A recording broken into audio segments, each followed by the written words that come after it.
اب انشاءاللہ تعالی 12 منٹ کے اندر یہ کنکلوڈ ہو جائے گی.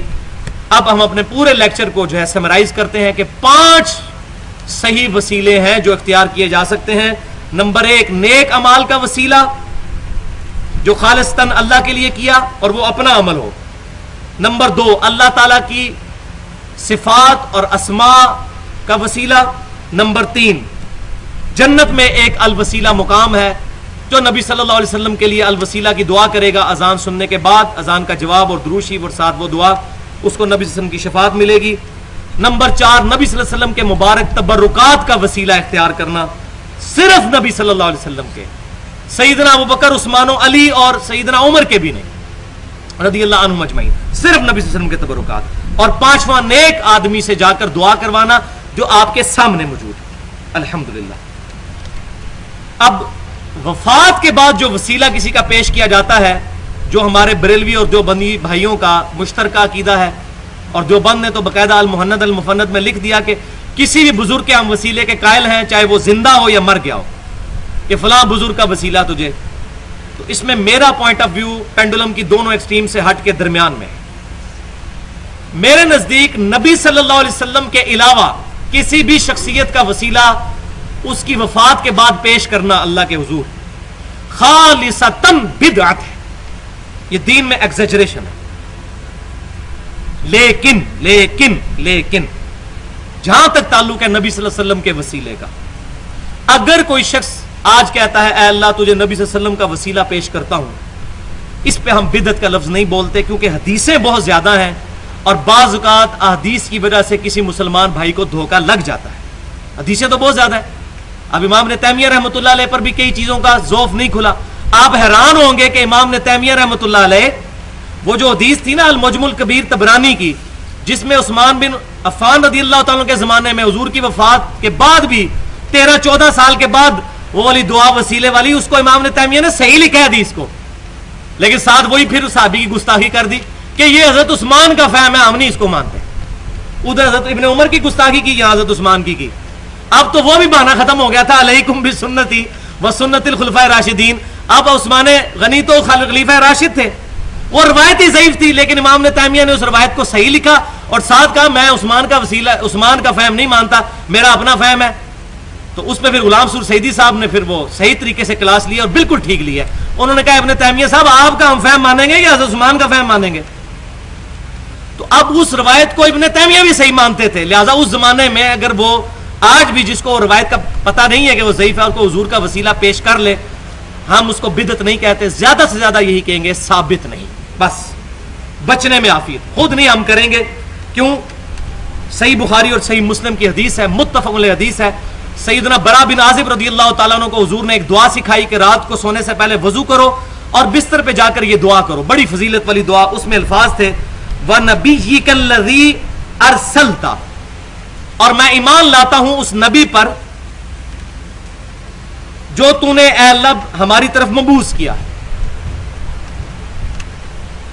تو آپ صلی اللہ علیہ وسلم نے یہ دعا تعلیم فرمائی. تو برا بن عازب کہتے ہیں میں نے جب یہ دعا پڑھی تو میں نے نبی کا کی بجائے لفظ استعمال کیا وَرَسُولِكَ الَّذِي أَرْسَلْتَ، بڑا پرفیکٹ بٹھایا، رسول اور وہاں بھی ارسلتا. تو نبی صلی اللہ علیہ وسلم نے فرمایا کہ میرے الفاظ کو چینج مت کرو، جو میں نے تعلیم فرمایا ہے وہی کہو. حالانکہ یہ سپرلیٹو ڈگری تھی رسول. حضور نے کہا نہیں نبی کا لفظ استعمال کرو، رسول کا نہیں، کیونکہ میں نے تعلیم فرمایا. تو حضور صلی اللہ علیہ وسلم کی تعلیم کو بدلنا نہیں چاہیے، یہ خطرے سے خالی نہیں ہے. اب آخر میں دعاؤں کی قبولیت کا وظیفہ جو حضور صلی اللہ علیہ وسلم نے بتایا ہے، ان تمام چیزوں کے علاوہ جو قبولیت کا ذریعہ، وہ جامعہ ترمذی میں انٹرنیشنل نمبرنگ کے مطابق کتاب الجمعہ چیپٹر میں 593 نمبر حدیث ہے. سیدنا ابن مسعود رضی اللہ تعالیٰ عنہ کہتے ہیں کہ نبی صلی اللہ علیہ وسلم تشریف فرما تھے، سیدنا ابو بکر تشریف فرما تھے، سیدنا عمر تشریف فرما تھے، اور میں نے اللہ کی حمد بیان کی، اس کے بعد نبی صلی اللہ علیہ وسلم پر درود شریف پڑھا. نبی صلی اللہ علیہ وسلم یہ سن رہے تھے، آپ نے فرمایا سل تعطا، سل تعطا، مانگ تجھے دیا جائے گا، مانگ تجھے دیا جائے گا. یعنی اللہ کی حمد بیان کی جائے، اس کے بعد حضور صلی اللہ علیہ وسلم پر درود شریف اور پھر دعا مانگی جائے. اور صحیح بخاری اور مسلم میں موجود ہے، نبی صلی اللہ علیہ وسلم نے فرمایا کہ جب تشہد میں بیٹھو اللہ کی حمد بیان کرو، التحیات للہ والصلوات والطیبات، اس کے بعد مجھ پر درود شریف پڑھو اور اس کے بعد جو چاہے اپنے رب سے مانگو. وہ بھی اس کے ساتھ سپورٹیو ہے الحمدللہ. تو اللہ کی حمد بیان کرنی ہے، پھر درود شریف، پھر اللہ سے مانگے تو حضور کی گارنٹی ہے سل تو عطا، مانگ تجھے دیا جائے گا۔ اور دوسری حدیث کتاب الصحف چیپٹر سن نسائی کا انٹرنیشنل نمبرنگ کے مطابق 1292 نمبر حدیث، ماشاءاللہ نمبر بھی بڑا پیارا ہے، 12 بھی اور 92 بھی، 1292 نمبر حدیث۔ زید بن خارجہ رضی اللہ تعالی عنہ کہتے ہیں نبی صلی اللہ علیہ وسلم نے مجھے وصیت فرمائی کہ اے زید مجھ پر درود پڑھنے کو لازم کر لو اور اپنی دعاؤں میں یہ درود پڑھا کرو، اللہم صلی علی محمد وعلی آل محمد۔ اتنا درود شریف، یہ مختصر ترین سیغہ ہے جو ہمارے اہل تشیع بھائی بھی پڑھتے ہیں، صلوات بر محمد اللہم صلی علی محمد وعلی آل محمد۔ یہ درود ابراہیمی کا جو شروع والا پورشن ہے، اللہم صلی علی محمد وعلی آل محمد، یہ مختصر ترین درود شریف سنن نسائی میں ہے، فرمایا اس کو پڑھو۔ اور یہاں یہ بھی حدیث یاد رکھیں، صحیح بخاری اور مسلم کی متفق علیہ حدیث ہے، جب یہ آیت سورۃ الاحزاب کی آیت نمبر 56 نازل ہوئی، ان اللہ وملائکتہ یصلون علی النبی یا ایھا الذین آمنوا صلوا علیہ وسلموا تسلیما، تو نبی صلی اللہ علیہ وسلم نے درود ابراہیمی تعلیم فرمایا جو ہم نماز میں پڑھتے ہیں، یہی ہم نے جنازے میں پڑھنا ہوتا ہے، اور یہی افضل ترین درود شریف ہے، اللہم صلی علی محمد وعلی آل محمد کما صلیت علی ابراہیم وعلی آل ابراہیم انک حمید مجید، اللہم بارک علی محمد وعلی آل محمد کما بارکت علی ابراہیم وعلی آل ابراہیم انک حمید مجید۔ درود شریف کے فضائل پہ میرا پورا لیکچر 70 منٹ کا اہل سنت پاک .com پر فضائل درود و سلام کے نام سے پڑا ہوا ہے۔ اب ایک ایمان سوز بات میں آخر میں کرنا چاہتا ہوں، اس کے بغیر یہ لیکچر مکمل نہیں ہونا تھا۔ بڑے افسوس کی بات ہے کہ ہمارے بھائی یہ کہتے ہیں دی اللہ تعالیٰ تک پہنچنے کے لیے ایک سیڑھی کی ضرورت ہے۔ دیکھیں ہم کسی صدر کے پاس جانا ہوتا ہے تو اس کے آگے وزیر اعلیٰ ہوتے ہیں اور یہ مشیر ہوتے ہیں، ڈائریکٹ کون صدر تک جا سکتا ہے؟ تو اللہ تعالیٰ تک پہنچنے کے لیے بھی کسی وسیلے کی ضرورت ہے۔ ہاں جی ہم بھی مانتے ہیں، وہ وسیلہ آ کے جا چکا اپنی تعلیمات دے کر، صحیح بخاری میں موجود ہے، نبی صلی اللہ علیہ وسلم نے فرمایا اللہ تعالیٰ جس کے ساتھ بھلائی کا ارادہ فرماتا ہے اس کو دین کی فقہ عطا فرما دیتا ہے، اللہ تعالیٰ عطا فرماتا ہے دین، اسی کانٹیکسٹ میں بات ہو رہی۔ اور میں تقسیم کرتا ہوں، نبی صلی اللہ علیہ وسلم دین تقسیم کر کے ہمیں جا چکے دنیا سے، اللہ کی جنتوں میں زندہ ہیں، ہم نے اب اس دین کو فالو کر رہے ہیں، تو وسیلہ ہے۔ لیکن یہ نہیں ہے کہ آج بیٹھ کے ہم بزرگوں کے وسیلے پیش کر رہے ہوں، آج آپ صلی اللہ علیہ وسلم موجود ہوں یا کوئی بھی نیک آدمی موجود ہو اس کے پاس جائیں دعا کروائیں۔ یہ اللہ تعالیٰ کے بارے میں یہ مثال پیش کرنا کہ سیڑھی کی ضرورت ہے، یہ سخت گستاخی ہے، کیونکہ قرآن پاک میں آیا 2 دفعہ، سورۃ المائدہ میں بھی سورۃ النساء میں بھی، یا اہل الکتاب لا تغلوا فی دینکم ولا تقولوا علی اللہ الا الحق، اپنے دین میں ایگزیجریشن غلو مت کرو اور اللہ کے بارے میں حق بات کرو، اپنی طرف سے نہیں، اپنی طرف سے بات ہے نا جی، سیڑھی چاہیے ہوتی ہے، اللہ کو بندوں پر قیاس کر رہے ہیں۔ اب میں پھکی دینے لگا ہوں علم الکلام سے، اب جواب دیں اس کا، اگر کسی کو بات ہضم نہ ہو مجھے یہ بتائیے، پوری پاکستانی قوم کسی شخص کے خلاف جھوٹی گواہی دے دے عدالت میں جا کر، کیا چیف جسٹس آف پاکستان اس شخص کے خلاف فیصلہ نہیں کر دے گا؟ کر دے گا۔ اس بیچارے کو کیا پتا کہ جھوٹی گواہی ہے؟ کر دے گا نا۔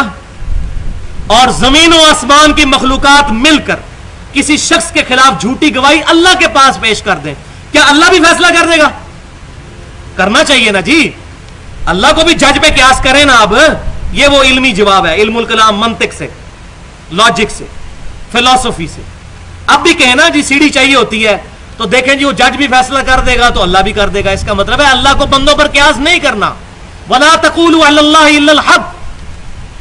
اب میگنا کارٹا آخر میں یہ آیت ہے، آیت نمبر 14، میگنا کارٹا انسانیت کا، جو 17ویں صدی عیسوی کے اندر انگلینڈ میں یہ رول بنا تھا کہ ہر شخص حاکم وقت سے جا کر مسئلہ اپنا ڈسکس کر سکتا ہے، اس کو میگنا کارٹا کا نام دیا تھا۔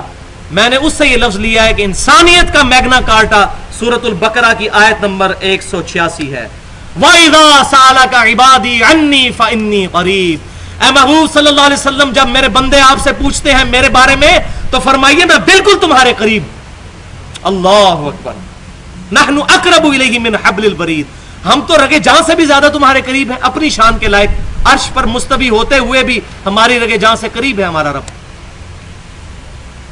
اجیب الدعوۃ الداعی اذا دعان، قبول کرتا ہوں پکارنے والے کی دعا کو جب وہ مجھ سے دعا کرتا ہے۔ لیکن شرط کیا ہے؟ فَلْيَسْتَجِيبُوا لِي، لیکن ون وے ٹریفک نہیں چلنی چاہیے، ان کو بھی چاہیے میرا حکم مانے، وَلْيُؤْمِنُوا بِي، اور مجھ پر ایمان لائیں جیسا کہ ایمان لانے کا حق ہے، لَعَلَّهُمْ يَرْشُدُونَ، تاکہ یہ لوگ کامیاب ہو جائیں۔ تو یہ ہے وہ بات کہ میرے بندے پوچھتے ہیں تو بتاؤ میں تمہارے بالکل قریب ہوں۔ کوئی پروٹوکول نہیں اللہ کی بارگاہ میں جانے کے لیے سوائے اس کے کہ اللہ کی حمد اور نبی صلی اللہ علیہ وسلم پر درود شریف اور وہ 5 صحیح وسیلے اور توسل کے ذریعے جو میں نے بیان کیے۔ الحمدللہ یہ ہمارا لیکچر آج کا مکمل ہوا۔ اللہ تعالیٰ سے دعا ہے جو حق بات میں نے بیان کی ہمارے دلوں میں راسخ فرمائے۔ اگر جس بات میں میرے